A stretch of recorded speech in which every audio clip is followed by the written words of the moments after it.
नमस्कार दोस्तों, मैं आदित्य रंजन। आज एक नए टॉपिक पर हम लोग बात करने जा रहे हैं और उस टॉपिक का नाम है शीत युद्ध का युग, the era of cold war. यह टॉपिक जो है 12th बोर्ड का भी एग्जाम होने वाला है, बिहार बोर्ड और सीबीएसई का, उसके लिए इम्पोर्टेंट है। खास करके जो बच्चे पॉलिटिकल साइंस ऑनर्स रखे हुए हैं और जिनका ऑप्शनल पॉलिटिकल साइंस है, समझ रहे हैं, उन लोगों के लिए ये टॉपिक बहुत ही बढ़िया टॉपिक है। तो आइए हम लोग बिना देरी किए इस पर बात करना शुरू करते हैं। ठीक, तो सबसे पहले हम लोग टॉपिक देख लिए हैं। टॉपिक है शीत युद्ध का युग, और ये आपको पता है कि शीत युद्ध का युग जो है यह द्वितीय विश्व युद्ध की समाप्ति पर 1945 से लेके सोवियत संघ के विघटन तक यानी 1991 तक का यह समय था।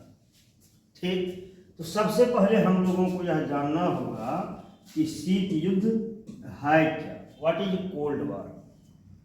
तो इस युद्ध में होता क्या है, इसमें सैद्धांतिक और वैचारिक लड़ाइयों के माध्यम से कोई भी देश अपनी सर्वोच्चता को स्थापित करने की कोशिश करता है।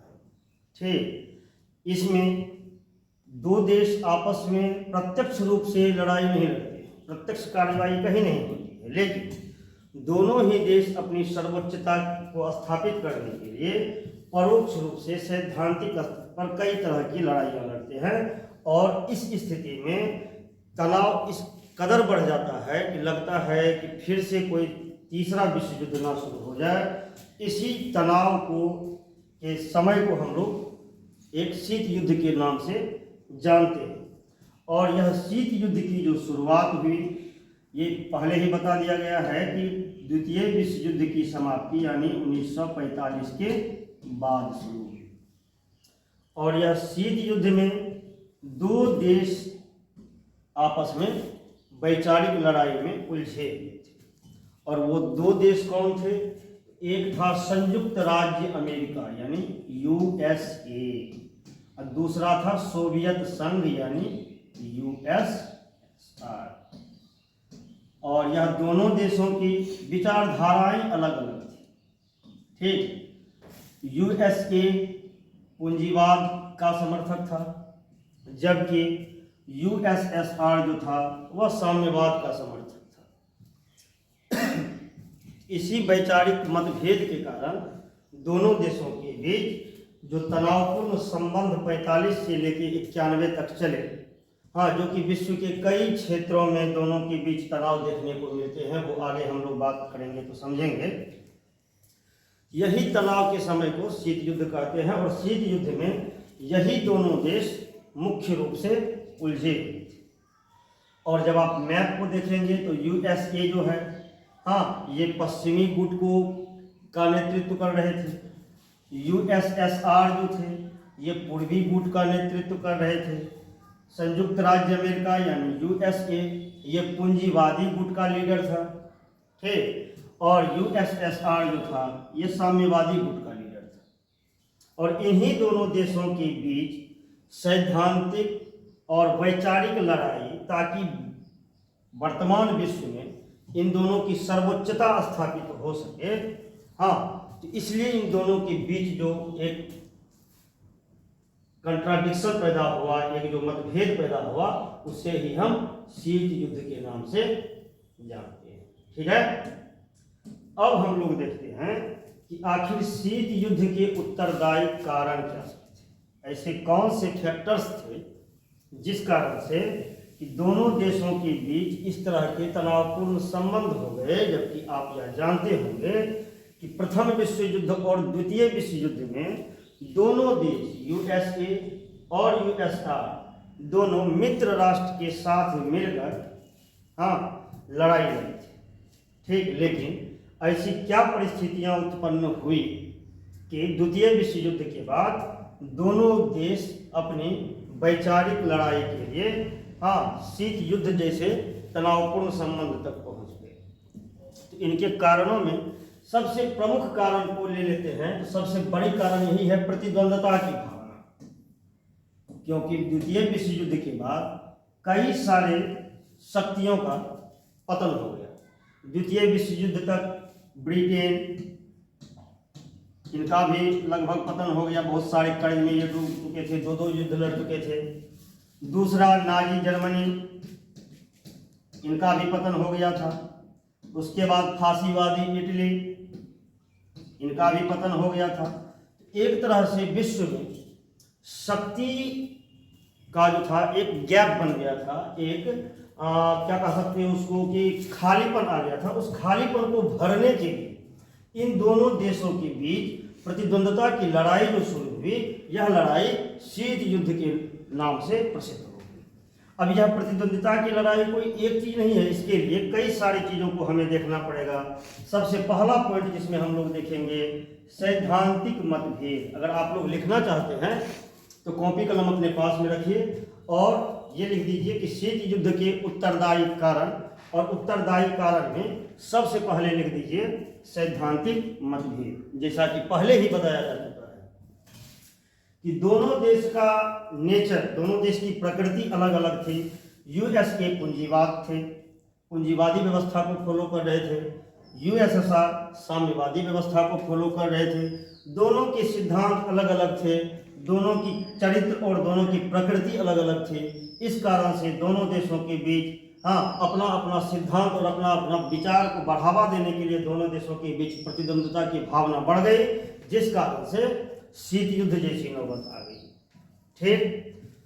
दूसरा कारण है विजित प्रदेश पर का प्रश्न। द्वितीय विश्व युद्ध के बाद नाजी जर्मनी, इटली, तुर्की और जापान वगैरह के हारने के बाद उनके जो उपनिवेश थे, उन उपनिवेशों को मित्र राष्ट्र ये सोचते थे कि मित्र युद्ध समाप्ति के बाद ये लोग आपस में समझौता करके इनके उपनिवेशों को आपस में बांट लेंगे, लेकिन ऐसा हुआ नहीं। सोवियत संघ इसमें बाजी मार दी गई, जिस कारण से यूएसए और यूएसएसआर के बीच में तनाव और अधिक बढ़ गया। तो दूसरा हो गया कौन? विजित प्रदेश पर प्रश्न। तीसरा है कि वैज्ञानिक अनुसंधान को छिपाना। ठीक। जैसे ही आपको पता होगा कि यूएसए ने क्या किया था, 6 और 9 अगस्त को जापान के हिरोशिमा और नागासाकी पर परमाणु बम गिरा दिया था।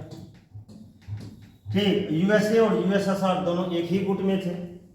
तो उस समय में द्वितीय विश्व युद्ध में यह समझौता हुआ था कि कोई भी मित्र राष्ट्र के देश अगर कोई वैज्ञानिक अनुसंधान करते हैं तो वह अपने साथी देशों को उसकी सूचना साझा करेंगे। लेकिन जब 6 और 9 अगस्त को परमाणु बम जापान पर गिरा तो उस समय यूएसएसआर के राष्ट्रपति थे स्टालिन, और वो आश्चर्यचकित रह गए कि ये चीज़ों को अमेरिका ने सोवियत संघ के साथ शेयर नहीं किया। इससे दोनों देशों के बीच अविश्वास की भावना बढ़ती चली गई और इस कारण से दोनों देशों में तनाव बढ़ते चले गए, जो कि शीत युद्ध का कारण बनने में महत्वपूर्ण भूमिका निभाई। ठीक। फिर से देख लीजिए, पहला प्रश्न था क्या? पहला कारण हो गया क्या? सैद्धांतिक प्रश्न। दूसरा हो गया क्या? विजित प्रदेशों को बंटवारा को लेकर दोनों देशों के बीच तनावपूर्ण संबंध। तीसरा पॉइंट हो गया क्या कि वैज्ञानिक अनुसंधान का छिपाना, जबकि दोनों देश एक ही गुट में शामिल थे और एक ही गुट के तरफ से लड़ रहे थे, तो दोनों से यह आशा की जाती थी कि दोनों एक दूसरे के वैज्ञानिक अनुसंधान को एक दूसरे से शेयर करेंगे, लेकिन ऐसा हुआ नहीं। ठीक। इस कारण से तनाव बढ़ते चले गए। तीसरा चीज है युद्धकालीन निर्णय का अतिक्रमण। ठीक। उस समय में हुआ क्या था कि 1941 में, लिख लीजिएगा, 1941 में याल्टा सम्मेलन हुआ और याल्टा सम्मेलन में यह लिया गया था कि युद्ध के समय में जो भी निर्णय लिया जाएगा दोनों देश, जो भी सदस्य देश है, उसका पालन करेंगे। लेकिन ऐसा हुआ नहीं, क्योंकि नाजी जर्मनी के विघटन के बाद सोवियत संघ ने लगभग पूर्वी यूरोप के सभी क्षेत्रों पर अपना दबदबा कायम कर लिया, जिस कारण से कि याल्टा सम्मेलन के सिद्धांतों की अवहेलना हुई और इस कारण यूएसए और यूएसआर दोनों के बीच के संबंध और अधिक तनावपूर्ण हो गए। ठीक। अब आ जाते हैं अगला पॉइंट पर, कारण में यूएसएसआर का ईरान से हटने पर इनकार। हुआ क्या कि द्वितीय विश्व युद्ध जब चल रहा था, द्वितीय विश्व युद्ध का समय हो जाएगा 1939 से 45। द्वितीय विश्व युद्ध के समय में हाँ मध्य एशिया में मित्र राष्ट्रों ने जबरदस्त हस्तक्षेप किया था, ठीक। और यही हस्तक्षेप आपको आज के वैश्विक राजनीति का सबसे बड़ी चाबी मिल जाएगी अगर आप द्वितीय विश्व युद्ध के बाद मध्य एशिया के इतिहास को देखेंगे। वो आपको आगे की वीडियो में मिलेगा। तो आपको अभी के समय का जो इंटरनेशनल क्राइसिस है, अंतर्राष्ट्रीय समस्याएं जो है, या रूस यूक्रेन की जो समस्या है, वो सारी समस्या यहीं पर छुपी हुई है शीत युद्ध के समय में, ठीक। तो इस अगर उधर जाएंगे, आज हम अपने टॉपिक से भटक जाएंगे, इसीलिए हम चाहते हैं कि आज हम अपने टॉपिक पर पहले बात कर लें और आगे वीडियोज में वो सारी बातें आपको देखने सुनने को मिलेगी। तो ईरान में था क्या कि जब द्वितीय विश्व युद्ध समाप्त हुआ तो यूएसए ने अपनी सेनाएं ईरान से हटा ली और उसने यूएसएसआर को भी कहा कि भाई साहब आप भी अपनी सेनाओं को ईरान से बैक कर दीजिए। लेकिन यूएसएसआर के मन में तो कुछ और था। हाँ, वो पूर्वी यूरोप पर लगभग ही साम्यवादी प्रभाव स्थापित कर चुका था और ईरान से सेना हटाने से उसने इनकार कर दिया ताकि उसे उस समय भी यह महसूस हो रहा था कि मध्य एशिया आने वाले समय में एक बहुत बड़ी भूमिका निभाएगा वैश्विक राजनीति में। इसलिए यूएसएसआर ने ईरान से अपनी सेना को हटाने से इनकार किया। इस इनकार के बाद यूएसए और यूएसएसआर की जो है तनावपूर्ण संबंध में और ज़्यादा वृद्धि हो गई और हर हमेशा यह महसूस होने लगा कि यह दोनों देश कब पागलों की भांति एक दूसरे से उलझ जाएगा और तीसरा विश्व युद्ध शुरू हो जाएगा, ठीक। आगे आते हैं। अब आता है वीटो का सर्वाधिक बार प्रयोग। क्वेश्चन पूछा भी जाता है प्री वगैरह में, ऑब्जेक्टिव वगैरह में, कि सबसे ज्यादा निषेधाधिकार वीटो का प्रयोग कौन किया। तो सबसे ज्यादा बार वीटो का प्रयोग किया है यूएसएसआर। ये इसलिए करता था क्योंकि यूएसए अमेरिका और पश्चिमी यूरोप जो भी प्रस्ताव लाते थे वो पूंजीवाद को सपोर्ट करने वाले प्रस्ताव होते थे और यूएसएसआर को, सोवियत संघ को कहीं न कहीं यह आभास होता था कि पश्चिमी यूरोप और अमेरिका मिलकर साम्यवादी प्रसार को कम करना चाहते हैं। इसीलिए वो हर एक तरह के प्रस्ताव पर वीटो करते चला गया और उस प्रस्ताव को संयुक्त राष्ट्र संघ में पास होने से रोकते चला गया, जिस कारण से पश्चिमी गुट यानी यूएसए जिसका लीडरशिप कर रहा था उसका और यूएसएसआर के बीच में तनाव बढ़ते चले गए। और ये तनाव तब तक बढ़े जब तक कि 1991 में यूएसएसआर का विघटन नहीं हो गया, ठीक। अब आते हैं दोनों, एक और कारण था क्या, ये जो यूएसए था और ये जो यूएसएसआर, और पहले ही हम लोग बात कर चुके हैं कि यूएसए जो है वो कैपिटलिस्ट आइडियोलॉजी को फॉलो करता था और यूएसएसआर जो था वो कम्युनिस्ट आइडियोलॉजी को फॉलो करता था। तो दोनों गुट ने क्या किया, एक दूसरे के आइडियोलॉजी के खिलाफ अभियान छेड़ दिया। हाँ, मीडिया में लोगों के बीच, छोटे छोटे देशों के साथ इन लोगों ने, पूंजीवाद ने साम्यवादियों के विरोध में प्रचार करना शुरू कर दिया और साम्यवादी ने पूंजीवादियों के विरोध में प्रचार करना शुरू कर दिया। तो दोनों एक दूसरे के खिलाफ इस कदर प्रचार में शामिल हो गए कि वह दोनों के बीच में तनाव में और आग में घी डालने का काम किया और इससे शीत युद्ध की जो तनावपूर्ण स्थिति थी और ज्यादा बिगड़ गई, ठीक। और सबसे अंतिम जो कारण आता है वह है शक्ति की राजनीति। यह तो आप जानते ही हैं कि पॉलिटिकल साइंस में सबसे ज्यादा बड़ा टॉपिक होता है तो वो है पावर, क्योंकि दुनिया में कोई भी व्यक्ति अगर जीता है तो वह केवल पावर के लिए ही जीता है। या देवी सर्वभूतेषु शक्ति रूपेण संस्थिता नमस्तस्यै नमस्तस्यै नमस्तस्यै नमो नमः। तो असली बात थी यहाँ कि द्वितीय विश्व युद्ध के बाद वैश्विक राजनीति में एक जो खालीपन आ गया था, अब इस विश्व को और आगे कौन ऑपरेट करेगा, क्योंकि अब ना तो ब्रिटेन रहा पावर में, ना जर्मनी रहा, ना इटली रहा, ना जापान रहा। तो अब कौन लीड करेगा इस विश्व को। इस विश्व को लीड करने के लिए हाँ, दो तरफ से पश्चिमी गोलार्ध से यूएसए और पूर्वी गोलार्ध से यूएसएसआर ने उस खालीपन को जो भरने का प्रयास करने की कोशिश की। दोनों के बीच में जो तनाव उत्पन्न हुआ वह विश्व युद्ध का शीत युद्ध का कारण बन गया। इस तरह से आज हम लोग यह समझ गए कि सबसे पहले कि शीत युद्ध क्या है और यह शीत युद्ध शुरू कब से कब तक रहा, शीत युद्ध के प्रमुख कारण क्या थे। और यह टॉपिक 12th में, सीबीएसई में और बिहार बोर्ड में तो आएंगे ही आएंगे, गारंटी है इसकी।